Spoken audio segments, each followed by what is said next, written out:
আসসালামু আলাইকুম। আমার চ্যানেলে সবাইকে স্বাগতম। লন্ডন থেকে হোসেন বলছি। আপনারা জানেন কয়েকদিন আগে ব্রিটেনের সাধারণ নির্বাচন অনুষ্ঠিত হয়েছে। সেখানে বাঙালি 4 জন এমপি নির্বাচিত হয়েছেন এবং তাদের মধ্যে রোশনারা আলী হচ্ছেন টানা 5 বার এমপি হয়েছেন এবং তিনি লেবার পার্টির যে ছায়া মন্ত্রিসভা সেখানের মন্ত্রীও ছিলেন 2 টাইম। একবার ছিলেন শিক্ষা প্রতিমন্ত্রী, আরেকবার ছিলেন আন্তর্জাতিক উন্নয়ন প্রতিমন্ত্রী। এখন এই যে রোশনা আলী, তিনি হয়তো আবার প্রতিমন্ত্রী হতে পারেন, তার সম্ভাবনা রয়েছে, যেহেতু ছায়া সরকারে তিনি প্রতিমন্ত্রীর দায়িত্ব পালন করেছেন 2 বার। সুতরাং স্বাভাবিকভাবেই তার প্রতিমন্ত্রী হওয়ার সম্ভাবনা সবচেয়ে বেশি। এবং ভুললে চলবে না, তিনি প্রথম বাংলাদেশি যিনি ব্রিটিশ সরকারের এমপি হতে পেরেছিলেন। এখন 4 জন এমপি। এখন কথা হচ্ছে রোশনারা আলী এই যে নির্বাচন গেল, এই নির্বাচনে তিনি প্রায় হারতে বসেছিলেন। হারতে হারতে কোনো রকম টেনে টুনে পাশ করেছেন। কিন্তু তার এই অবস্থা কেন হলো? কারণ তিনি যে এলাকায় ইলেকশন করেন এটা হচ্ছে বাঙালি অধ্যুষিত এলাকা। এই এলাকার নাম হচ্ছে ব্যাটনাল গ্রিন অ্যান্ড ব, লন্ডনের একটি বড়া, একটা টাওয়ার হ্যামলেটসে পড়ছে। এবং এখানে তিনি সবসময় পাশ করে আসার এবং বিপুল ভোটে পাশ করেন।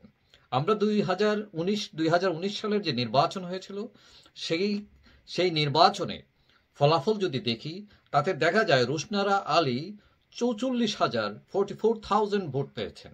তার নিকটতম প্রতিদ্বন্দ্বী কনজারভেটিভ পার্টির পেয়েছিলেন মাত্র 6,528 ভোট। তাদের ডিফারেন্স ছিল, 2 প্রার্থীর প্রায় 38,000 ভোটের ডিফারেন্স ছিল। কিন্তু এইবার কি হলো? দেখা গেল যে রোশনারা আলী পেয়েছেন মাত্র 15,896 ভোট এবং তার নিকটতম প্রতিদ্বন্দ্বী স্বতন্ত্র প্রার্থী এবং তিনিও বাঙালি আজমল মাসরুর, তিনি পেয়েছেন 14,207 ভোট। তাহলে তারা দুইজনের পার্থক্য হচ্ছে জাস্ট 1,689 ভোটের পার্থক্য। যেখানে 2019 সালে ব্যবধান ছিল 38,000 ভোটের ব্যবধান ছিল, সেখানে এবছর মাত্র 1600 ভোটের ব্যবধানে তিনি পাশ করেছেন টেনে টুনে। এই পরিস্থিতি বদলে গেল কেন? এখানে বিভিন্ন কারণ রয়েছে। এটার অন্যতম যে কারণ দেখা গেছে সেটা হচ্ছে গাজাওয়ারে যে আমাদের রোশনারা আলী, তিনি গাজা যুদ্ধ বন্ধের ব্যাপারে যে বিল আনা হয়েছিল সংসদে, তিনি তাতে ভোটদানে বিরত ছিলেন। তিনি ভোট পক্ষেও দেন নাই, বিপক্ষেও দেন নাই। কিন্তু তার এলাকার বেশিরভাগ জনগণ চেয়েছিল যে গাজা যুদ্ধ বন্ধের পক্ষে তিনি ভোট দেবেন। শুধু তিনিই নন, সেখানে ভোটদানে বিরত ছিলেন টিউলিপ সিদ্দিকী, কিন্তু ভোট দিয়েছেন যুদ্ধ বন্ধের পক্ষে ভোট দিয়েছিলেন রূপা হক এবং অন্য যে এমপি বাঙালি, তিনিও ভোট দিয়েছেন।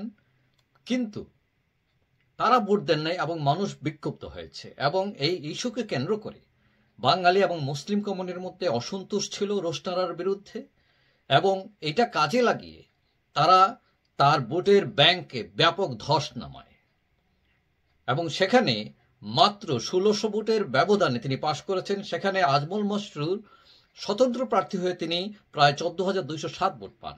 অনেকেই মনে করেন আজমল মসরু যদি লিবারেল ডেমোক্রেট প্রার্থী থেকে দাঁড়াতেন তাহলে তিনি নির্ঘাত পাশ করতেন। সেখানে আজমল মসরু এর আগেও লিবারেল ডেমোক্রেট থেকে তিনি পাশ করেছিলেন, তিনি নির্বাচন করেছিলেন, কিন্তু এবার তিনি সেই পার্টি থেকে করেন নাই। লিবারেল ডেমোক্রেট থেকে এইবার যিনি প্রতিদ্বন্দ্বিতা করেছেন তিনি হচ্ছেন রাবিনা খান, তিনিও বাঙালি। তিনি পেয়েছেন 4,777 ভোট।